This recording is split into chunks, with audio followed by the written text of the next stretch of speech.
Canada has an international reputation as being incredible for music. Today's guest, Sean Jones, can help us analyze why. Sean, welcome to the spotlight. Thank you so much, man. Thank you. Thank you. I'm excited to have you. I mean, you've got, I mean, almost a legendary career at this point. You've put decades in. You've won a Juno. Mhm. No, I really mean that. Like, especially in Canada, like sometimes it's difficult, but it's like you see these people who just consistently show up, and then they get so successful. I would put you in that category. But let's start right at the beginning. Like, how did you actually get started in music? You know what? I was a young kid. I always enjoyed music. I think I was, you know, I took tap dancing classes at in like first or second grade. Wow. Uh, I was first chair and trumpet. Uh, in third, fourth, fifth grade. So there was always music that was in my head. My Mm, mom was always like, "Oh, Sean, you got a really nice voice," because I would like sing every once in a while, but it was never anything that was really serious. I mm. think things took a turn for me in ninth grade, and I tell this story all the time. I was a shy young man, and I wanted attention from the late, no idea how to get it. Mhm. And one day I was in French class, and Miss Priolo heard that I could. There was a girl behind me named Anita Hines, and she said, "Miss Priolo, Sean can sing." Heard me humming, and Miss Priolo said, "Sean, come up to the front of the class and sing." And I Wow. don't know why I did it. To this day, I don't know. I did it up there, and my knees were shaking. I had butterflies in my stomach, and I started singing a song, and every girl in that room just went, and I was like, "Oh, this is it. This is it." And so that literally started me, and I'd be in the hallways, and girls would come up and be like, "Oh, we heard you can sing." And I'd be like, "Ah, no." "Okay, fine. If you really want me to sing, no Right. problem." And so I'd start singing, and it just so happened that there was a there that guy named Mike Pope, and she connected me with Mike. We started singing together, and then Mike ran into three other guys at a mall one day, and we went over to their house and we started battling back and forth. And that is when the group, in essence, was actually formed. Right. And you won a Juno, right? We did. Yep. We won a Juno Award for our first album in 2004. It was called The Master Plan. Had some great songs on there. It had a song called You'll Never Find, which went internationally. Like internationally, it was a massive kind of underground hit. Like if you go to New York to this day and you say, "I was at 230 White Plains, me and my boy, we was riding the train. I saw you."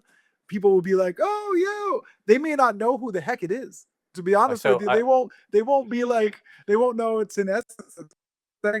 It's like it's a legendary because we wrote it there. I mean, obviously the lyrics pertain to that. right, right. But it I just have to say, also Sean, son, like it you just sang for like just a second, and all the women here at the studio are like, "Huh?" So you weren't lying. oh, I still got it. Yeah, Yeah, all right. yeah, 100%. Look, we only have a minute to the break, but so okay, so what are you doing now? I know that you're doing so many solo things. It's pretty cool. What's the latest right Yeah, now? Yeah, I'm doing a bunch of at this point in my career, I'm producing a bunch of shows. I Mm, did like a holiday show called Holiday Soul with Jackie Richardson and Divine Brown. mm, And I'm going to be doing that at in Mississauga at the Living Arts Center this Christmas okay. with the full Mississauga Symphony Orchestra. I'm working on a couple other shows. I'm doing a show at Prima Donna in Toronto.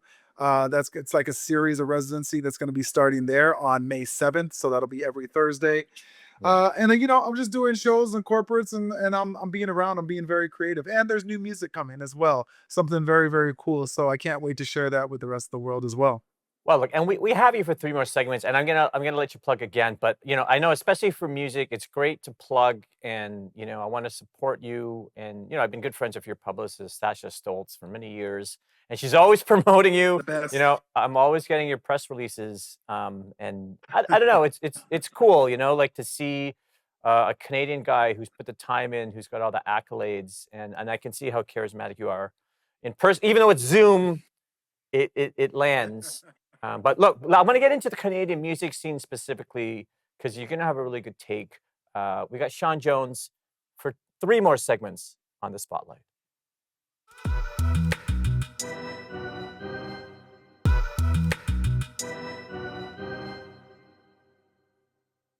Welcome back to the spotlight. I'm here with Sean Jones. Okay, Sean, let's talk about the Canadian music scene. I know your takes will be great because you've just been in it for so long. It Mm. it's so interesting, because we really have become our own music scene and it's internationally acclaimed and all these things. But you're in it. I'm like watching it. What's it like? Like what is your specific POV? Uh, I'll be honest with you. I don't feel like the music industry here in Canada has progressed very Mm. far, to be honest with you. And I've Oh been in yeah, the yeah, game for over 25 years now. right. And specifically in black music per se, Mm, soul, R&B, even the blues. Um, there's still no infrastructure built in this country to support that. mm, Back in the day, with the rock acts, there you could go from one end of this country to the other end of this country, and there would be bars, restaurants, whatever that would be paying folks to come and play. And then you would mm, play and you'd move on to the next spot and then you do it again and again and again. And that's how these bands like Blue Rodeo and all the legendary Canadian acts, that's how mm, they built their audiences.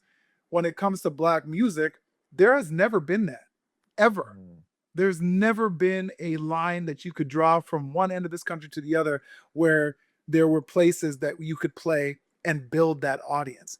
There has never been, except for maybe like Flow, and there was a time in the 90s, maybe early 2000s, where there was a bunch of different stations, one in every province, that would play black music specifically. mm, Now, honestly, it's very, very hard to find. And without radio support, it's very hard to showcase the skills. It's very hard to promote these artists. right. So nothing has really changed per se. And as a Canadian, I notice audiences still looking towards the states to for some sort of validity, before they'll support an artist, Right. a Canadian artist. We have so many amazing singer, songwriters, artists in this country, and they're dying for that chance. And all of us are still looking to go to the States to make it there first so that we can be accepted here. It's Right. crazy. It's I actually it's kind of I crazy. appreciate the honesty, Sean. I'm not in the music business.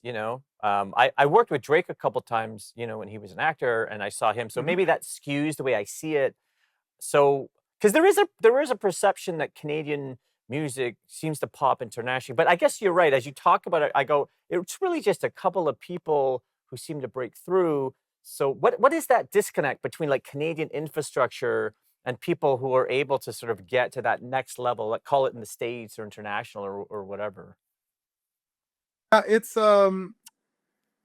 they'll use the excuse it's a population thing. There's not enough of a population here to support this. But honestly, it's really just about an infrastructure that was never built because there were people here who didn't understand that genre of music or how to build it.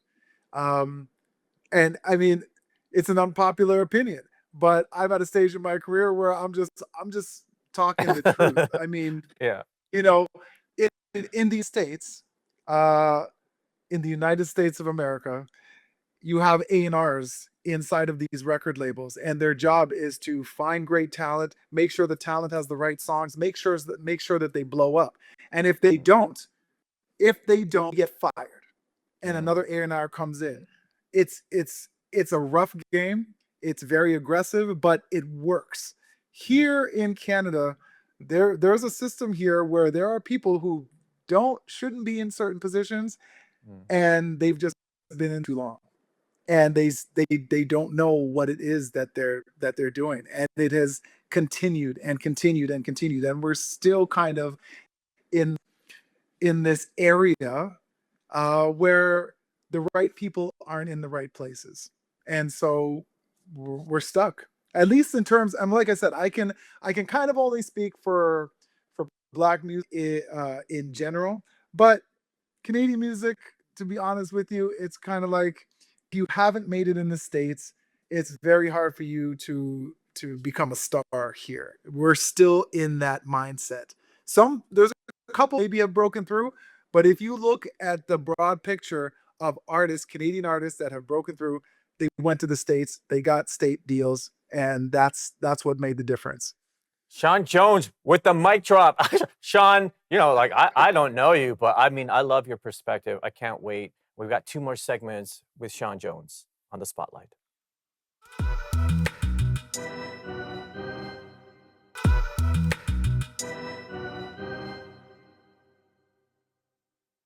Welcome back to the spotlight. I'm here with Sean Jones. Okay, Sean, I mean, I'm just getting to know you, but you are already now one of my favorite people just because you're so honest. And, like I'm 48 years old. I'm half Chinese, so I look 11, but I'm 48. Do you know what I mean? So I've been in the game. So even though I'm not in music, I'm in film, TV. But it's funny because a lot of the things you say, I've also experienced on the film, TV side. So let's Yes. start and talk about like the award shows. And I can only imagine what you're gonna say because you're actually a Juno winner. But let's talk about the Junos. How valuable is that award show? Once again, unpopular opinion, not very valuable at all.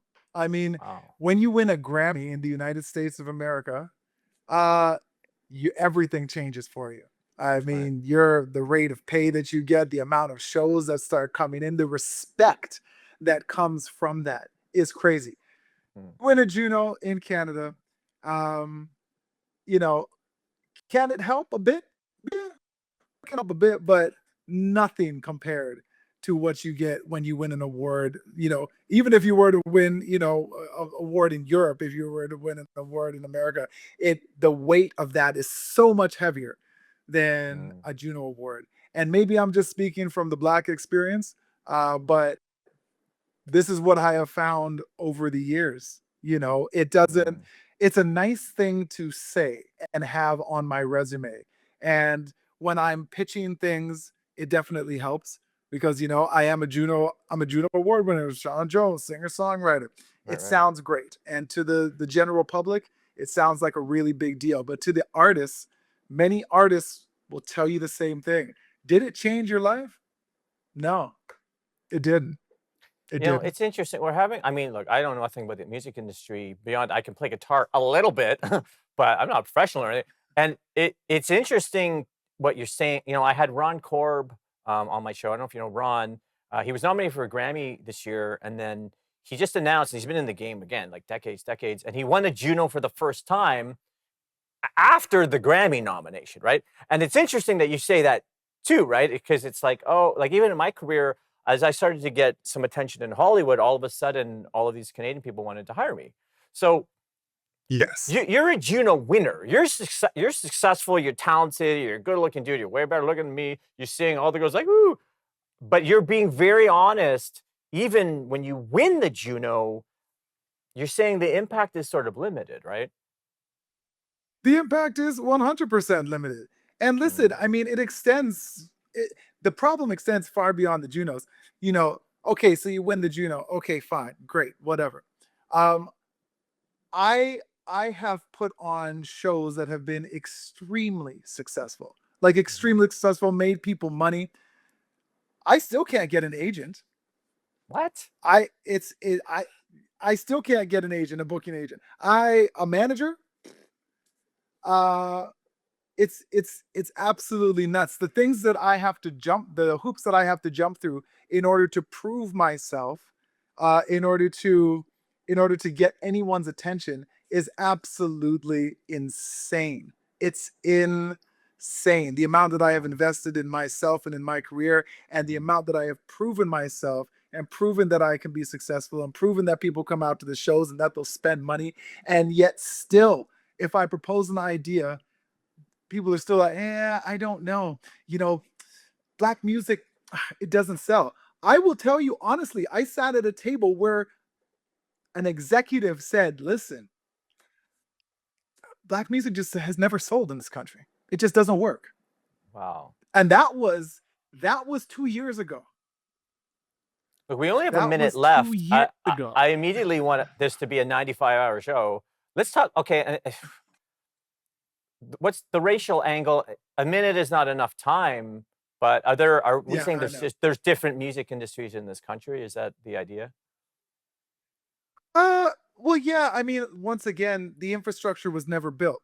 So anything that you put out that is in that kind of space, of course, isn't going to work or work as well as something else, right? It's not going to Mm, work as well as rock. It's not going to work as well as pop because the infrastructure was never built, which gives mm, everybody a reason to say, "Oh, it's not going to work." As opposed to, "Okay, this is broken. Let's build it."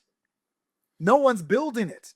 Nobody seems to want to build it. Everyone just, it's much easier just to say it doesn't work. And we're still at that point where people are saying it doesn't work, and we're in 2026. Okay, Sean, I gotta go commercial. You need to come back on this show because you are now my favorite person. And we only, I'm unfortunately, done. we have one more segment with Sean Jones on the spotlight.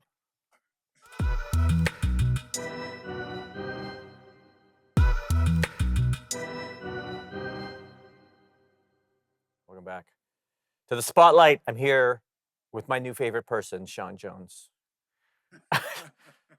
No, look, I appreciate you, Sean, because like like in my career too, it's like I had some heat at the beginning in Canada, and then it's very, very hard for a very, very long time. I got some attention in the States.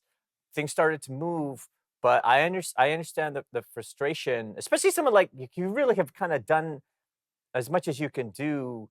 And like, again, I'm friends with your publicist, Sasha Stoltz, and I kept messaging her because I wanted you, right? I was like, I want Sean, I want Sean, I want Sean, because you've done so much, right? You're a talented guy.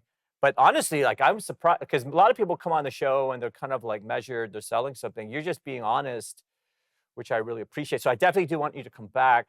But okay, let's take where you are, and you can say whatever you want. You can go in, you can promote, you can kind of take this conversation however you want to take it. But what's next? What's next for you, my friend? At this point, I want to make, there's some new music and some new ideas in my head. So I definitely want to push out some new music. But looking at the landscape as well is kind of like, how much do you really invest in that? Because, what's the ROI on music these days? With the streaming Mm, platforms not paying anybody anything. It's there's a little bit of a give and take, and there's like this scale that you kind of have to balance. How much money do you want to put in, and what you're expectations in return. So there's music coming for sure. But for me, just doing things anymore just for me doesn't really inspire me anymore. mm, So everything that I'm doing is to try and help those situations that I was just talking about, the fact that there is mhm, no infrastructure. I want to try and build at least something to try and help build that. And tried to, the way that I've been doing that is by the shows that I have. I invite emerging artists to come on my stage and share my audience so that they can share their work with my audience, and hopefully my audience becomes their audience, and I pay them well. And it's, I know it's not everything, but if I can continue to do this and make the platform bigger, then that is the start of building, a bigger community in this country, a sure. bigger musical community, so that we all work together. I'd love to take these shows on the road and do the exact same thing to highlight Black talent, and in all of the provinces. So yeah, that's kind of like that's my goal. That's my Mm, North Star right now, is to try and help and give back as much as I can. And as well do some charitable stuff. The mm, holiday soul shows that I do, we do a food drive. When I did it at Kerner Hall, we teamed up with the Daily Bread Food Bank. When I did it in Hamilton, we did it with Hamilton Food Share. Uh, people brought canned goods, and then we also got donations and stuff like that. Like, we raised like $10,000 for Hamilton Food Share in 2024, and I'd love mm, to do that across the country. But those are the things that are important to me now at this stage in my career. So yeah, right. that's kind of where I'm at, and just putting on really fun shows. We're doing an 80s show, working with the Elma Combo, doing some like really, really cool stuff because the 80s was such a great time and everybody loves that. Yeah, there's a lot of, and there's a couple other projects that I can't talk about just yet, but they're very, very exciting. Yeah. Well, look, Sean, I mean, I wish I was the most famous television host on the planet, but I will say this, and I didn't know you before the show. I like you, dude, and I'm in to Thank help you. you. Honestly, like it's like I'm gonna talk to Sasha. If there's a way, come on again, or maybe we could feature one of your emerging talents, like something like like you want to Yeah. build a pipeline. Like let That me be part of that pipeline. That's thank you. And this is what I'm talking about. This is the community that we need to build.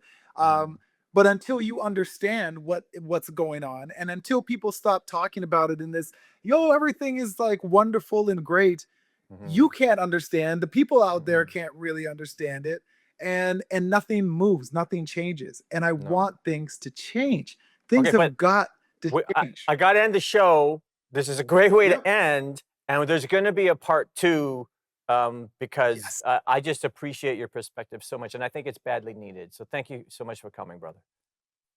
No, thank you so much for having me and taking the time and sharing your viewership with me. Thank you. I have to be honest, Sean Jones blew my mind. I didn't realize those challenges existed so much in the Canadian music scene, but that's why I do the show. And we'll see you next time on the Spotlight.